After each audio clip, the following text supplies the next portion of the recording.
Well, hi, everybody. Hey, Bill O'Leary coming to you live here today on this Thursday, part of our Thirsty Thursday series, where I go live and talk about a topic of interest that interests me, that I see in my line of work. I'm an estate planning attorney, elder law attorney, and probate, and legacy planning law group located in Jacksonville, Florida. So if you're thirsting for knowledge, I'd like to think you've come to the right place. So I want to talk about today is guardianship for elderly parents and what you need to know about that. So look, don't need to tell you that, as our parents get older, they might reach the point where they can't manage their affairs anymore.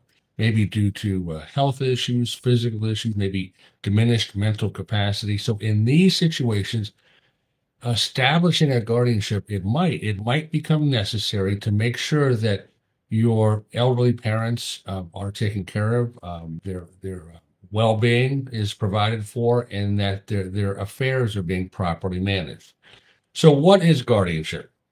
It's a legal process where a judge will appoint somebody called the guardian to make decisions on behalf of somebody who needs the help. That person's called the ward.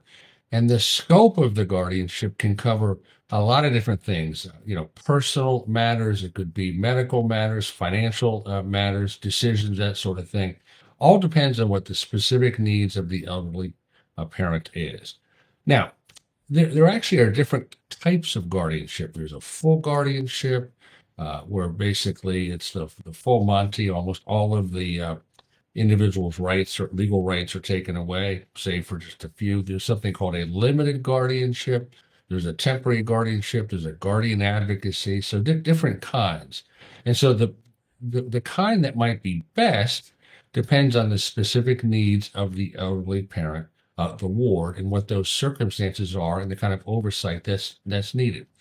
Now, once appointed by the court, then the guardian steps in, and the guardian is responsible for making decisions that are in the best interest of the elderly parent. Everything in their best interest, including, again, healthcare decisions, maybe managing finances, other sorts of general welfare type matters. Now, becoming a guardian is not some willy-nilly thing. You have to be committed to it. It's really a significant decision because it involves a big commitment to, again, as I said, act in the best interest of the elderly individual, safeguarding their health and their safety, their financial security. So then the question is, you may wonder, gee, how do you get a guardianship started? Well, initiating guardianship involves specific steps. Number one, petitioning a court. A legal filing called a petition has to be made explaining why you think a guardianship is necessary and that you think you're the best person to be the guardian. Next, you're going to have to provide proof of incapacity. So you're going to have to submit evidence that your elderly loved one can't manage their affairs anymore, that they are incapacitated. This usually is supported by opinions of medical professionals. Then there's a hearing in front of the judge, a court hearing. So what the judge is going to do is review that evidence and determine whether a guardianship is truly warranted, and if it is, who is the best person to appoint the guardian as guardian. Might be you, might be somebody else. Now, before pursuing guardianship, it's important to look at alternative solutions and sort of the potential impact on your relationship with your parent. First, alternative solutions. Look to see whether there is a less restrictive alternative, okay? And a judge is going to ask, hey, is there anything less restrictive that we can do rather than this full guardianship that you're asking for? So how about something like a power of attorney? Is your elderly parent maybe early in their stages of decline and they're still able to sign a power of attorney? That might be the best thing. If not, there are other options. If your elderly parent still has capacity, I highly recommend do that power of attorney coupled with a living trust, because you make sure all of their affairs can be handled for them if they get to that point where they can't anymore. Okay.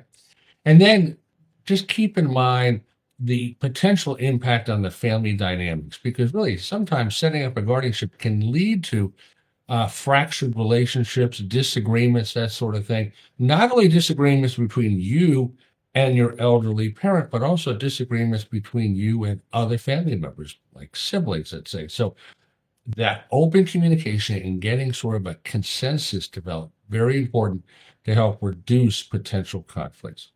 And then there's the final issue of the legal and financial obligations that are imposed on the guardian. So there's a legal accountability. You have to be accountable.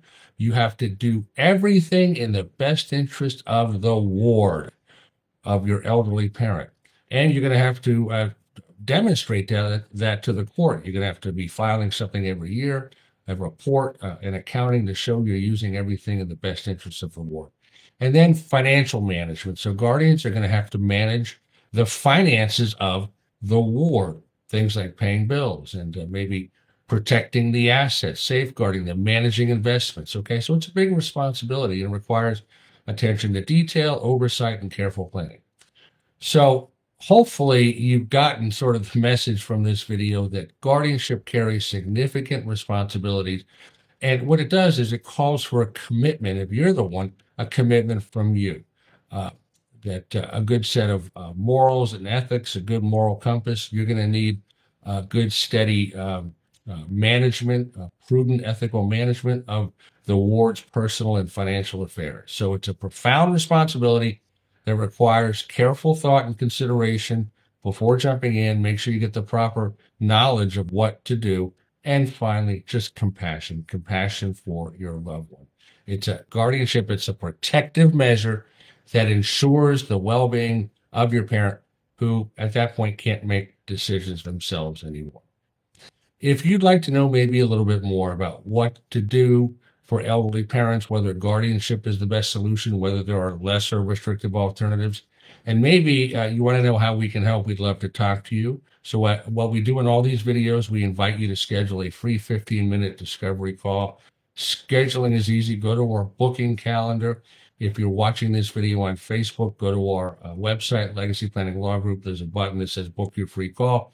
And if you're seeing this video on YouTube, then sort of popping up at the bottom of this video is a clickable link. It says, book your discovery call. Click on it, takes you to that same booking calendar.